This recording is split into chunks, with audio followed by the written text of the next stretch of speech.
Hey yo! It's been a while since I've been able to fit in a news update video, but with the summer events starting, I wanted to get all the details in one place, as well as look back on the last month. At the start of June, we were dealing with some pretty bad server instability with several channel crashes per day. Although they were back pretty quick, channel crashes are always a pain due to losing your dungeon runs and the world boss timer resets. After 2 emergency maintenances, they were able to get it under control. Though the second one seemed specifically to be addressing those extra pink skills that appeared on Guardian. Just a reminder that we are very close to getting the full rework for Guardian and Grenadier. I did mess around with those pink skills just a little bit, but they were removed pretty quickly, and it was a work day for me, so I didn't have time to record. But they had no animations or proper names, though they did do damage. I've mentioned it before, but the rework completely revamps the kit for Guardian and Gren, including new skills and animations, as well as allowing you to choose to play as the Chib Kids if you prefer. I had a post on my community tab asking about whether I should remake my Guardian and level up from scratch, but I've decided that I will not. My Guardian has a time of day name that I don't want to lose, so I've decided that my Gren Geosis will be retired to try out the Gren revamp from scratch. When we saw those pink skills, the word on the Discord was that we are now only 3 new Eidolons away from that rework patch. So, speaking of Eidolons, Dorothy was added. Dorothy is a light element buffer that's more defense-oriented than you would normally want for a main Eidolon in late game, but she has the best cleanse in the game so far. I'm not aware of any other Eidolon or skill that will clear 4 debuffs in one go like her buff skill, Courage Unites. Her first skill, Vibrant Color Apple, has a healing block effect as well as crit rate debuff, and you can skip upgrading. Its main bonus is an upgrade on increasing only her holy damage. Her second skill, Sunward Heartstrings, is a holy damage taken debuff that does increase on upgrade, but its main bonus will be a move speed debuff, so it's not a super great skill in PvE. Her archive also includes other non-spawning Eidolons in both, but they give holy damage and boss crit damage, so not too shabby if you're playing a holy class. And finally, her stars do have holy skill damage, but the chance to receive crit reduction really does make her feel more oriented towards PvP. And you might really be able to make use of that 4 debuff cleanse there at best anyway.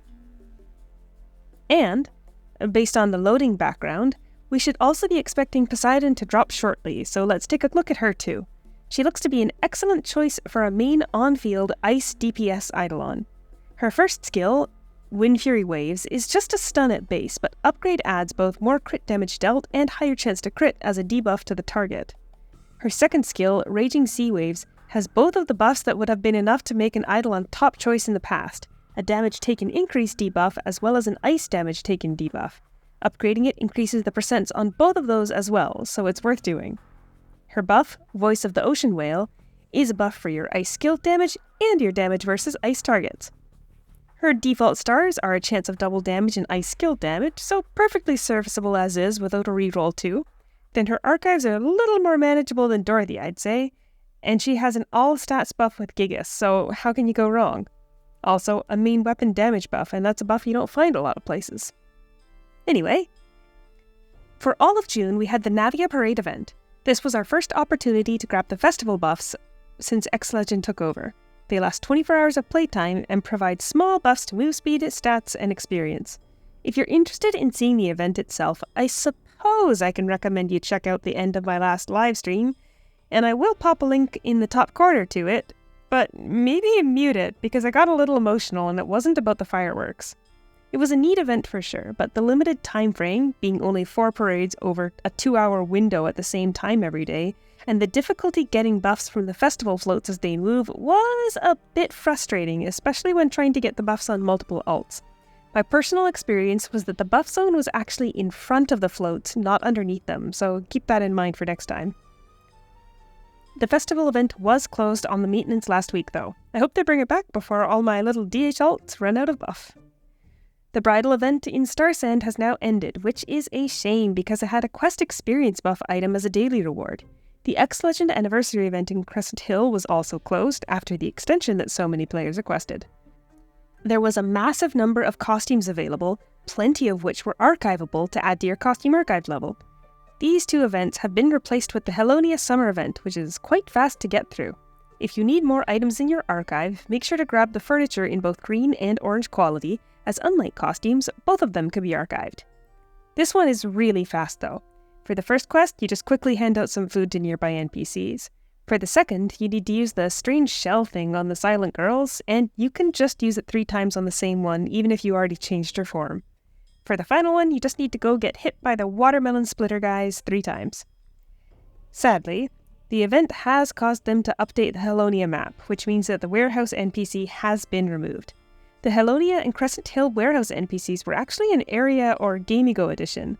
They haven't been in the Taiwan version. A player shared that they reported the NPCs as missing in a ticket, and were advised that they would not be placed back. Very sad. But please rest assured that there should be no more warehouse NPCs going AWOL. And if you really need to get your hands on a warehouse before the main quest takes you to Navia or you reach level 25 for a warehouse card, at level 10 you can join a guild with a guild hall and wait 24 hours for access. It is what it is.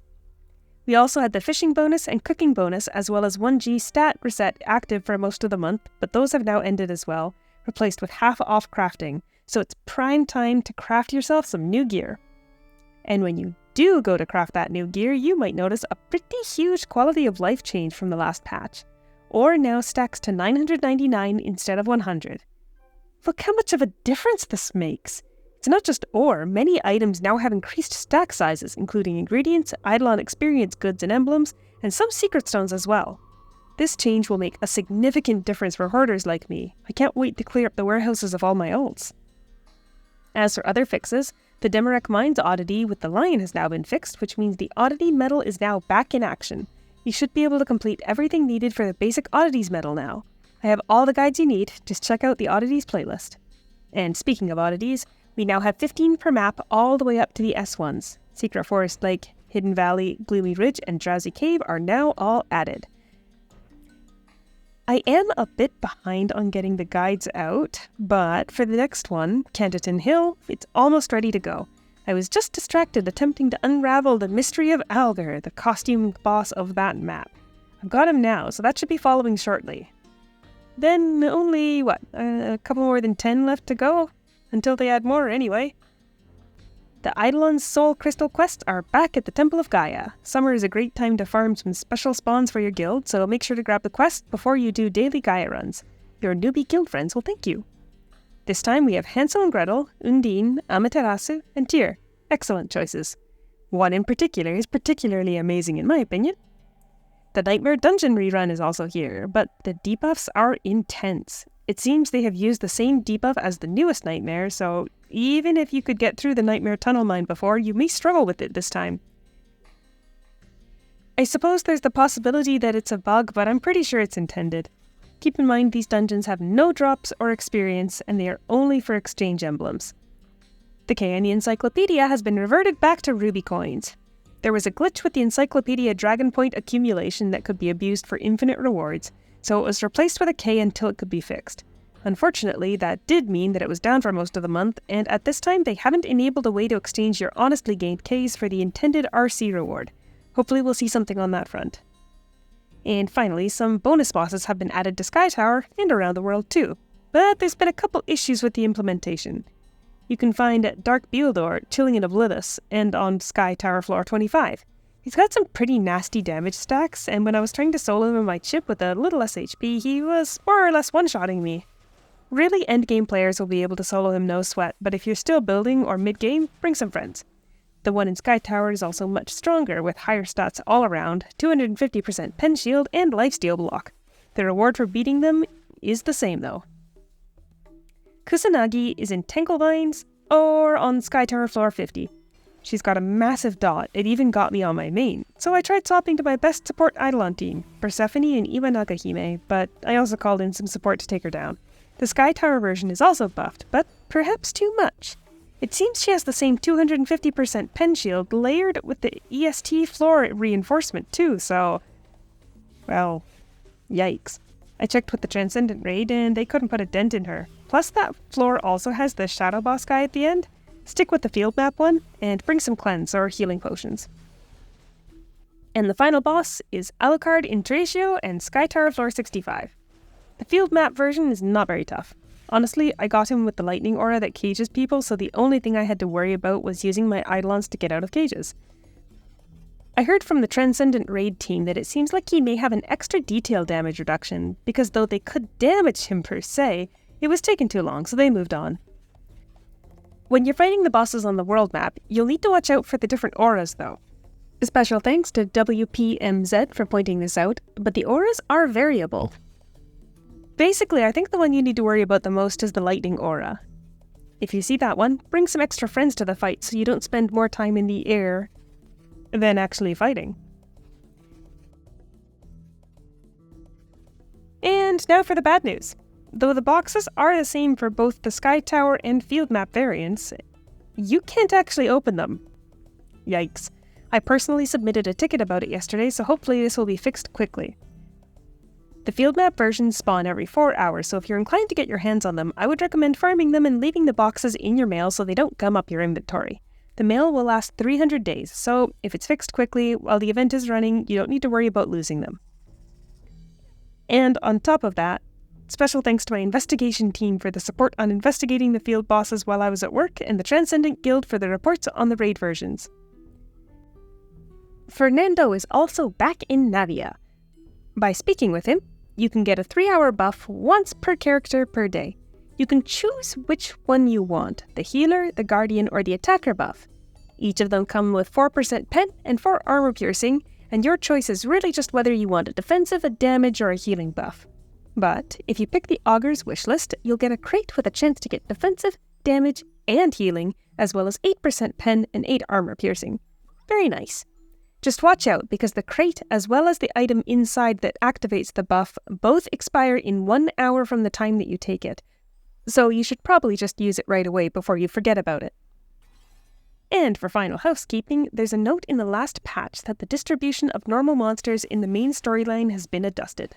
I take this to mean that the main quest has had the kill counts reduced again, but I have no characters in a position to test that at the moment, so I'll keep an eye out for that when I have my level up rush for the new Gren. Keep an eye on my community tab. Once the rework is out, I will announce a live stream as soon as I have a day off work confirmed. Anyway, that's all for the game stuff, so time for just a little personal update. As you know, my dear friend promised me an all expenses paid to a restaurant of my choice when I passed 1,000 subs, and as that has happened, we did indeed go for Korean-style fried chicken, just as promised. It was so good. Every time I look at the photo, I want to immediately go back for more. And that wouldn't have ever happened without you all, so thank you so much for subscribing, thank you so much for watching, and here's to you all. But that's all for today. Catch you next time.